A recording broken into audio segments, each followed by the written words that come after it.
Hey guys, welcome to Pajama Let's Play. I'm Michelle, host of Pajama Let's Play, where we talk all things Kingdom Hearts. Today I'm going to be discussing sleep and dream-focused abilities, their nature, and their role in the larger story of the Kingdom Hearts series. Before we get into all that, make sure to like, share, subscribe, and ring the bell. You can also follow me on Twitch and check out my Patreon. All of those links are in the description box down below. I will be talking about the series as a whole, so there will be spoilers up through Melody of Memories. If you'd like to get caught up first, feel free to do so and then come back to this. For everyone else, this is a continuation of a comment left by one of my subscribers, Hillary. She talks about darkness in relation to dream and sleep-focused abilities, and hypothesizes these abilities are formed from darkness, but provide no indication for the alignment of the characters. For the record, I agree with this thought process completely. First, let's address that starting point because it took some extra searching, but I did find the part she was referencing about dream eaters being made from darkness. Let's take a quick look at Chirithy describing his birth.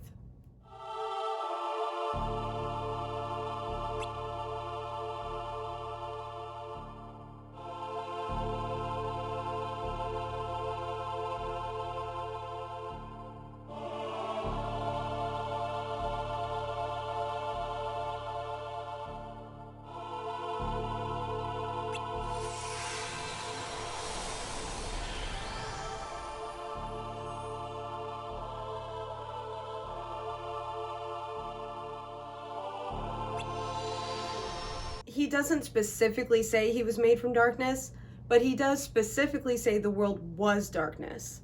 It seems to imply the Master of Masters found a speck of light within the darkness and formed Chirithy from it.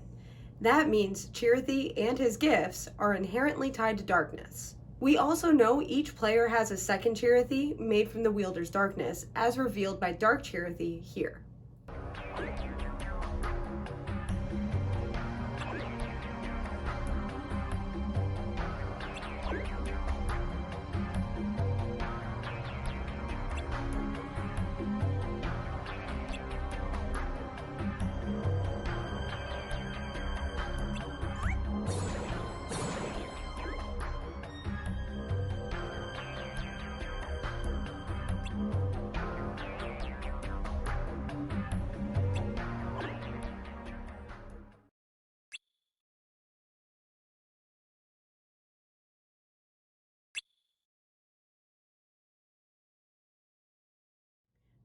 So Chirithy is clearly influenced greatly by the balance of light and darkness within a heart, and honestly could go either way.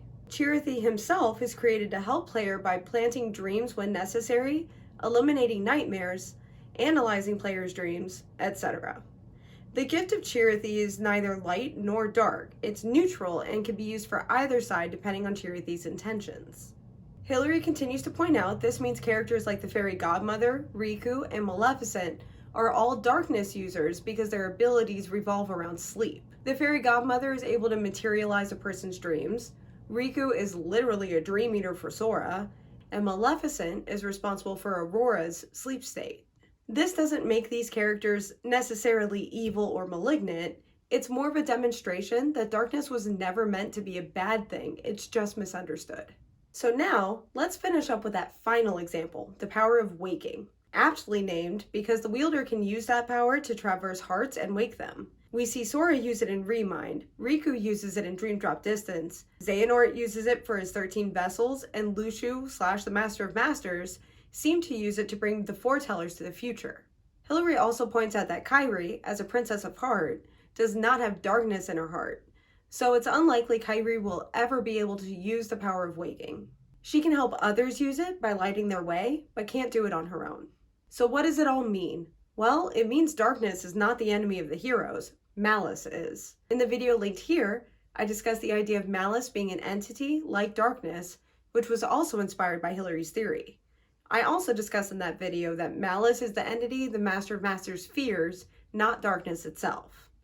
I believe all of this, when put together, means the Master of Masters is trying to minimize the presence of darkness to prevent Malice from entering the world the Master of Masters is trying to create. So what do you think? What other aspects of the series stem from darkness but are actually helpful tools for the heroes? Is Malice the big bad the final game of the series will revolve around? Tell me all of your thoughts in the comments down below. Also, don't forget to like, share, subscribe, and all of the things I'm supposed to ask you to do, which can be found in the description box down below. Until next time.